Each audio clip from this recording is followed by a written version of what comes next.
You're calm under pressure, strategic, poised, the one people turn to when everything else is spinning. You're brilliant at making sense of complexity, and you've trained yourself to trust your mind. Your thoughts are sharp, your solutions solid. But if you're honest, your body hasn't felt calm in quite a while. Maybe your chest feels tight, even when the to-do list is under control. Maybe your shoulders ache, even after yoga. Maybe you go to bed tired and you wake up tired. You tell yourself you're just busy, that it's a season. But here's the thing. You can't think your way to calm because calm isn't conceptual. It's physiological. And most leaders are trying to lead from the neck up. Well, today we're flipping that script. We're diving into the science of the thought-emotion loop and how your body actually sends far more signals to your brain than your brain sends to your body. We're also talking about why your emotions aren't a liability, they're intelligence, and how the most magnetic leaders are the ones who lead from felt alignment, not mental rehearsal. Because when your nervous system doesn't feel safe, it doesn't matter how brilliant your mind is, your body will interrupt. It will override. It will slow you down, not out of sabotage, but out of survival. So if you've ever found yourself exhausted by decisions that used to feel easy, if you've ever felt disconnected from your joy, even when everything looks fine, then this episode is for you. Let's get started, shall we?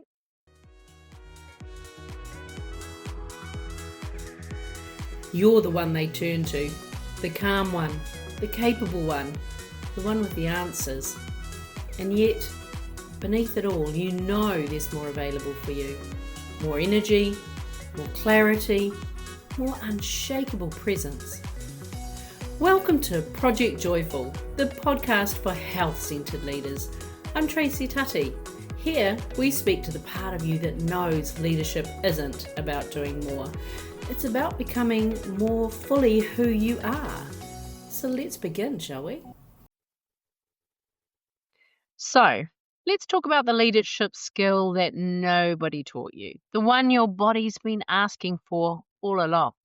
We've been taught to lead with logic, to trust our thinking, to move fast, to stay objective. And there's truth in that. Sharp thinking, fast action, and clear decisions do matter.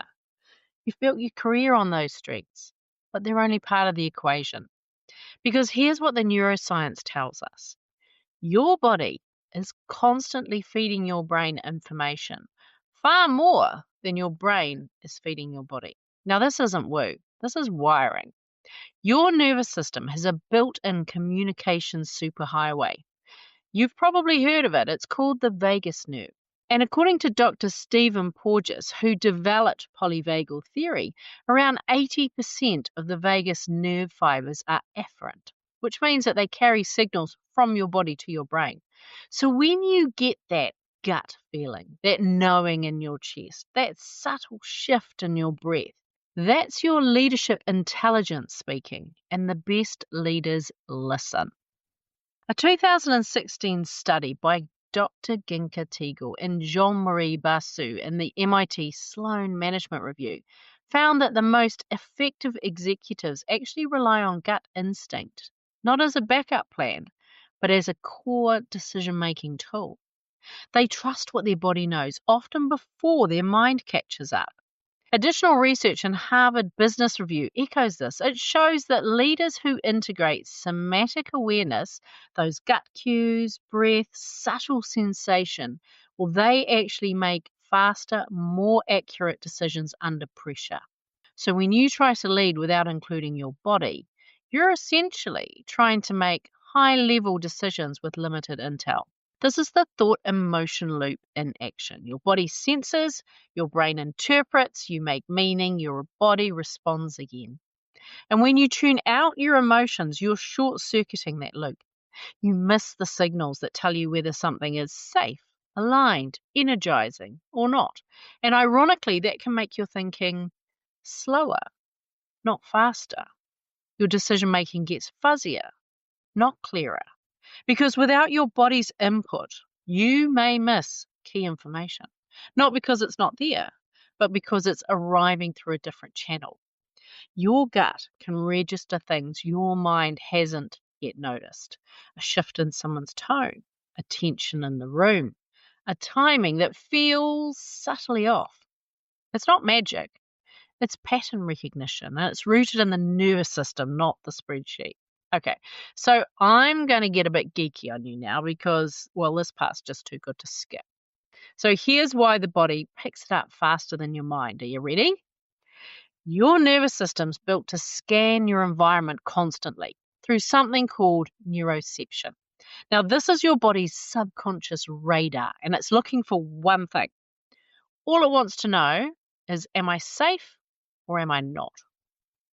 The vagus nerve, which is your main communication highway between your brain and your body, well, it sends about 80% of its signals upward from the body to the brain. That's afferent communication. And it carries data from your gut, from your heart, your lungs, even your skin, straight to your brainstem. Meanwhile, your prefrontal cortex, the thinking brain, can only handle a small portion of that data at a time. It's not designed for full sensory processing. It's more like an editor than a reporter. It gets the final draft, not the raw footage.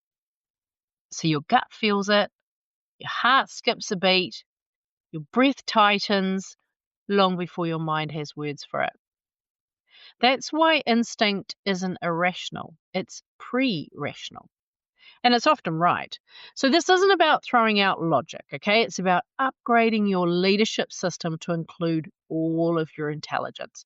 Because when your body and your brain are in dialogue, your clarity sharpens, your instincts speed up, and your presence becomes unshakable.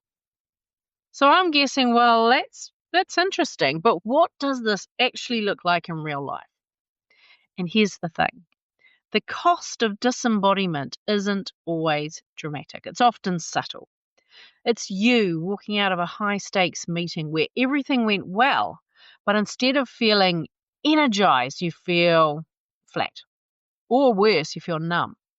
It's you coaching your team with grace and then snapping at your partner for asking what's for dinner. It's crossing the finish line on a major project and feeling nothing. No celebration, no relief, just a quiet emptiness. And then it starts to show up in your body. You hit snooze on that alarm clock again and again. Not because you're avoiding the day, but because your body is whispering, please, just a little longer. And when you do sleep, it doesn't even touch the fatigue.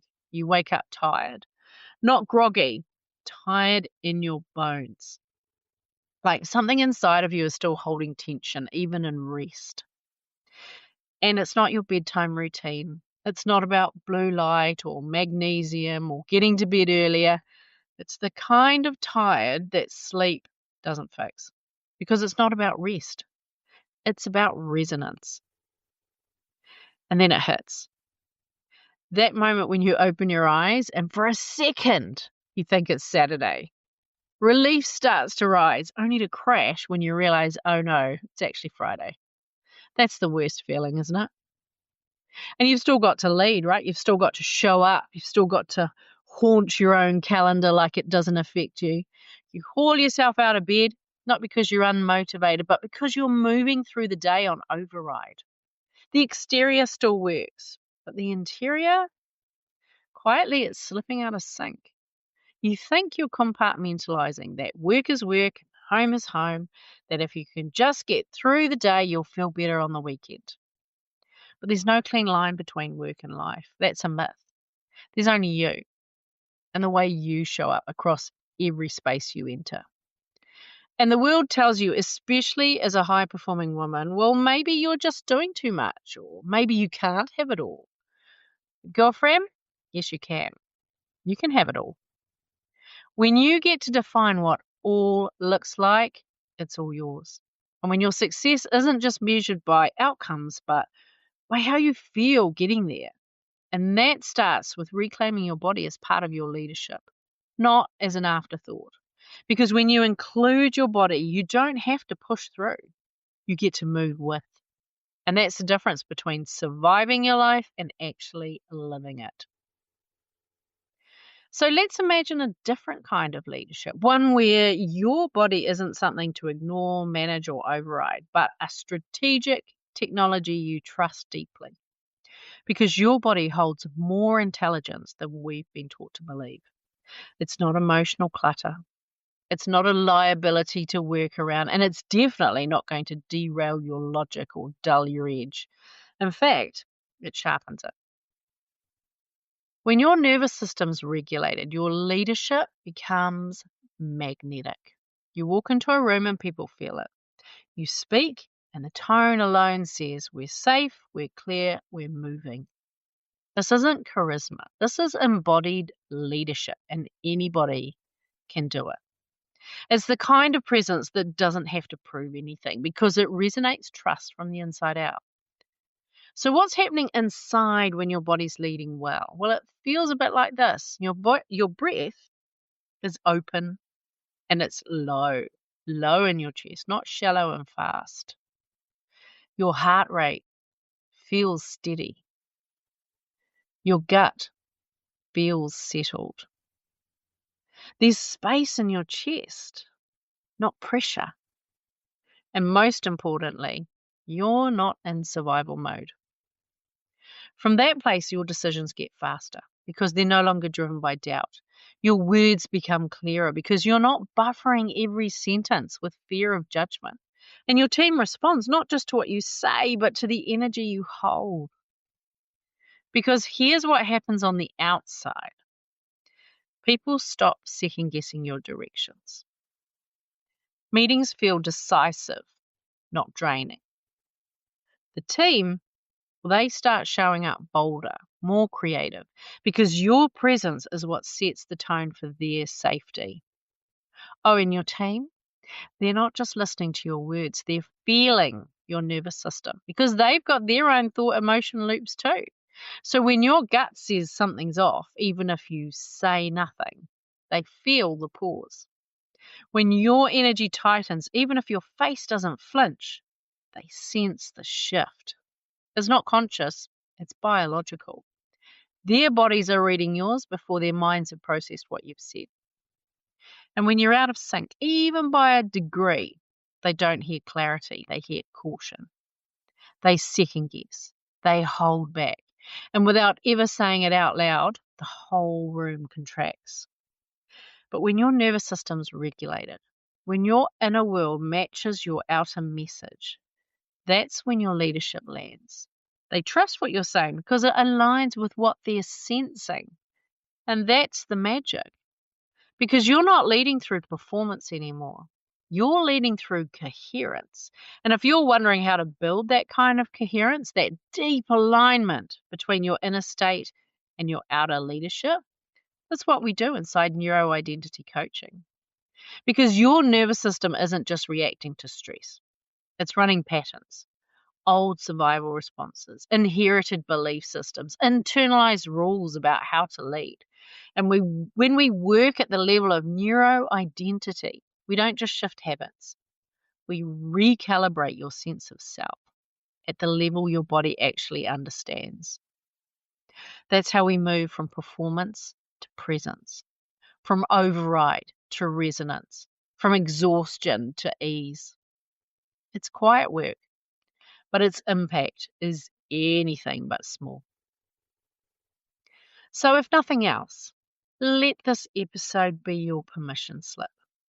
A gentle reminder that leadership doesn't have to come from tension, that overriding your instincts isn't the only way, and that being powerful and being present actually can belong together.